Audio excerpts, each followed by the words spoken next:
లేచిన వెంటనే ఎవరిని చూడాలి? మనకి పెద్ద సందేహం ఇది. ఏ ఫోటో చూస్తే శుభం కలుగుతుంది?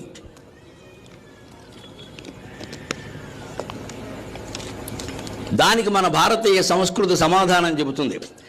మీ ఇష్టదైవాన్ని చూడండి, మీ గురువును చూడండి, తల్లిదండ్రులను చూడండి, వాళ్ళని చూడండి, వీళ్ళని చూడండి, మీ ఆవిడని చూడండి, మీ ఆయన్ని చూడండి, ఎవరిని చూసినా చికాగ్గానే ఉంటుందమ్మా. ఎందుకంటే మన మనస్సు కారణం. వాళ్ళెవరిని అనొద్దండి, వాళ్ళెవరిని అనొద్దు, మన మనస్సే కారణం. మంచి జరిగింది అనుకోండి, పొద్దున్నే మా ఆవిడ వచ్చిందండి, నాకు ఎప్పుడు మంచి జరుగుతుందండి. ఏ పొరపాటున ఏదైనా జరిగిందనుకో, ఆవిడ ఎప్పుడు వచ్చినా ఇంతే అంటాడు.